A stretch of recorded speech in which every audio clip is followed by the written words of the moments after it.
I-PAC ఆఫీసులో ED సోదాలు అడ్డుకున్న మమత. సోదాల సమయంలో ఐపాక్ చీఫ్ జైన్ ఇంటికి వెళ్లిన సీఎం తమ పార్టీ అభ్యర్థుల జాబితా వ్యూహాలను తొలగించడానికి వచ్చారని ఫైర్. కోల్కతాలోని I-PAC group chief Prateek Jain ఇల్లు ఆఫీసులో ఎన్ఫోర్స్మెంట్ డైరెక్టర్ ఈడీ సోదాలు నిర్వహించడం రాజకీయ దుమారం రేపింది. రైడ్ చేస్తున్న సమయంలో ప్రతీక్ జైన్ ఇంటికి వెళ్లిన Bengal CM Mamata Banerjee, Kolkata police chief Vineet Goyal కూడా వెళ్లారు. జైన్ ఇంటి నుంచి కొన్ని ఫైళ్లను తీసుకెళ్లారు.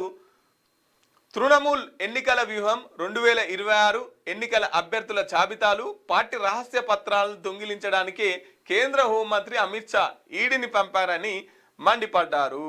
విన్నరా? ఈడీ ప్రతీక్ జైన్ ఇంటిలో ఈడీ సోదాలు చేసింది. ఈడీ రైడ్ చేసింది.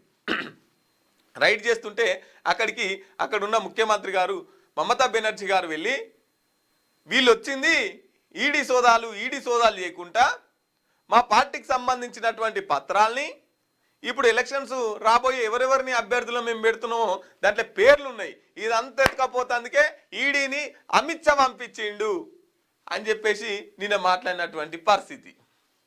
చూడురి, మరి ఈడీ టార్గెట్ చేసి ఎక్కడెక్కడ అవసరం ఉంటుందో, ఎక్కడెక్కడ బీజేపీ మాట్లాడినారో అక్కడనే ఎందుకు ఈడీ రైడ్ చేయాలి? అదొక స్వచ్ఛంద సంస్థ కదా సార్, అదొక ప్రత్యేకమైనటువంటి సంస్థ కదా. అట్లా అమిత్ షా పంపిరా అని చెప్పేసి అక్కడ ఉన్న ముఖ్యమంత్రి గారు అంటున్నటువంటి పరిస్థితి.